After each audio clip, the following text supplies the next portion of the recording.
ऋग्वेद में कैलाश पर्वत को कहा गया पृथ्वी का केंद्र। कैलाश को रूसी वैज्ञानिकों ने क्यों कहा शिव पिरामिड? माउंट एवरेस्ट पर 7000 लोग चढ़े, कैलाश पर चढ़ाई से क्यों लगता है डर? सनातन में भगवान शिव के धाम कैलाश के शिखर का कैसा रहस्य?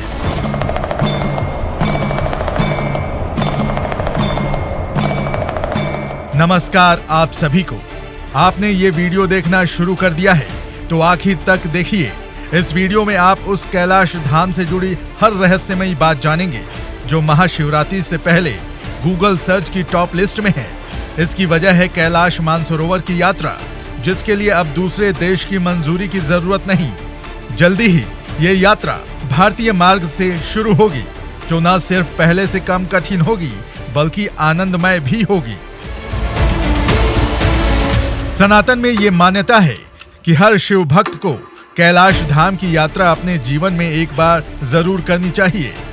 2020 से पहले तक यहाँ हर साल 50 से 60 हजार तक श्रद्धालु अलग अलग यात्रा मार्ग से जाते भी रहे हैं, लेकिन कोरोना के बाद से ये यात्रा बंद है।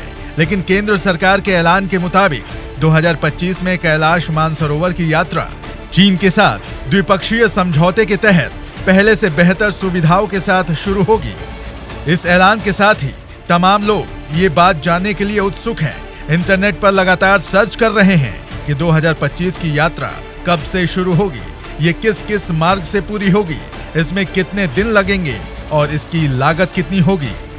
इस वीडियो में आपको पूरी जानकारी हम देने जा रहे हैं। तो सबसे पहले ये जान लीजिए, कैलाश मानसरोवर जाने के 2 रास्ते हैं, जबकि तीसरा रास्ता नेपाल से जाता है। पहला मार्ग धारचूला लिपुलेख कैलाश मानसरोवर 65 किलोमीटर, खर्च 1,80,000 रुपए। दूसरा मार्ग नाथुला शिगाद से सागा कैलाश मानसरोवर 802 किलोमीटर, खर्च 2.5 लाख रुपए। तीसरा मार्ग नेपाल से काठमांडू से कैलाश मानसरोवर 500 किलोमीटर। पहला रास्ता उत्तराखंड के धारचूला से जाता है, जो लिपुलेख दर्रे से होता हुआ कैलाश मानसरोवर तक जाता है।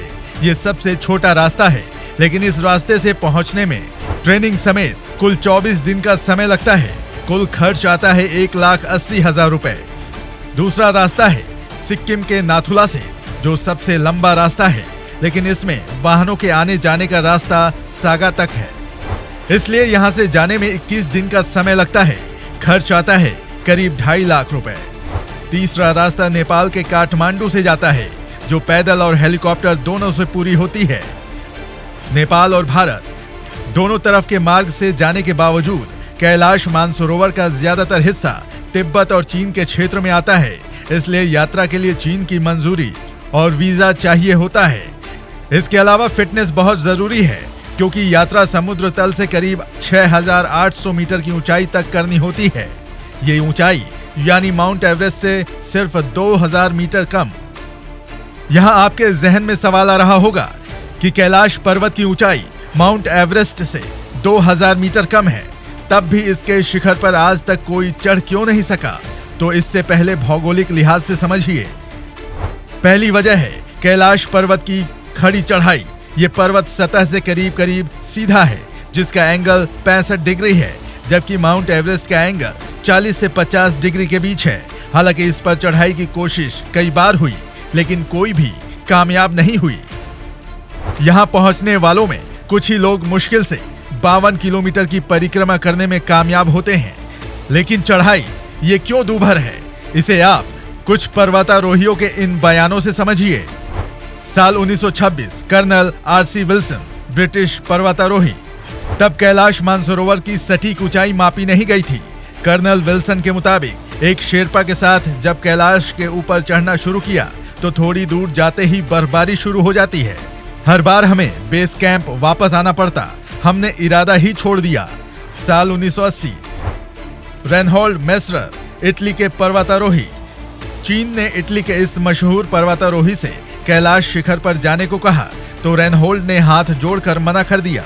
साल 2007 सर्गे सिस्टिको, रूसी पर्वतारोही, इस रूसी पर्वतारोही ने चीन की गुजारिश पर चढ़ाई के लिए टीम तो तैयार की, लेकिन इस चढ़ाई के दौरान के अपने अनुभव कुछ ऐसे बयां किए। कुछ देर चढ़ने के बाद हमारे पैरों की मांसपेशियां खिंचने लगी, जीभ जम गई, आवाज निकलना बंद हो गया। मुझे बार बार लग रहा था कि चढ़ाई कर मैं गलत कर रहा हूं। मैं फौरन नीचे उतर आया। इसके बाद चीन सरकार ने कैलाश पर चढ़ाई बैन कर दी, क्योंकि पर्वतारोहियों के ऐसे खौफनाक अनुभवों की वजह से पूरी दुनिया में चीन की इस कोशिश का बड़े पैमाने पर विरोध हुआ। इनमें से सभी पर्वतारोही सनातन के अलग अलग धर्मों के थे, मगर उनके अनुभवों ने प्राचीन वैदिक मान्यताओं की पुष्टि की। उनके मुताबिक कैलाश पर कदम में ही मन में उथल पुथल होने लगती है।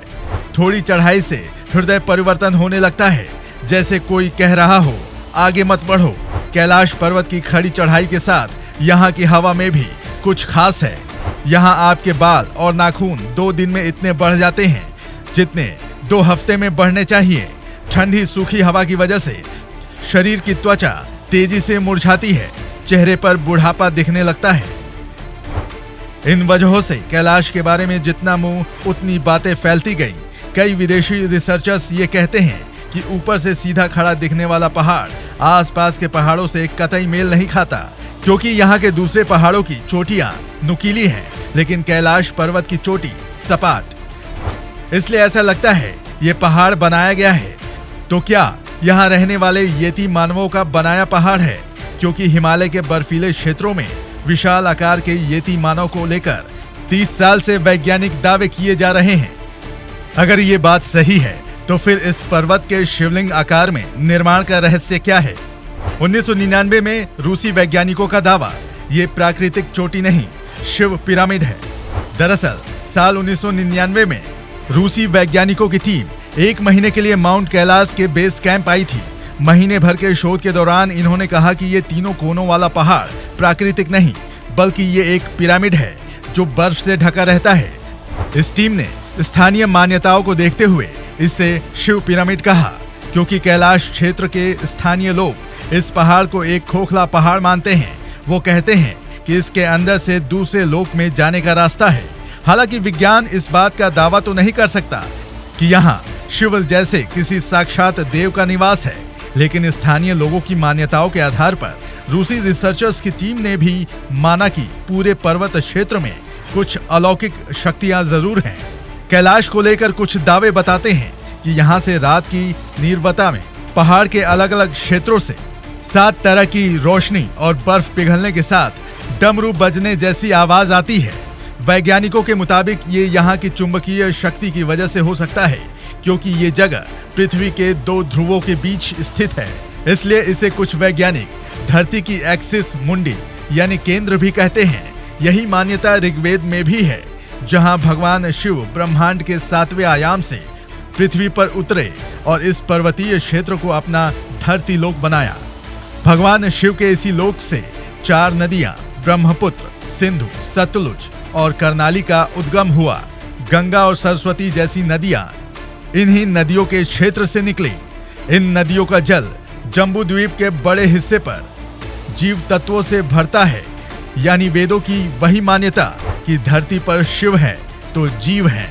इस वीडियो में दी गई जानकारियां आपको कैसी लगी, ये हमें कमेंट बॉक्स में बताइए। ये भी बताइए कि कैलाश पर्वत के बारे में आप और क्या जानना चाहते हैं। अगर आपके पास कोई जानकारी हो तो वो भी साझा करें। धन्यवाद।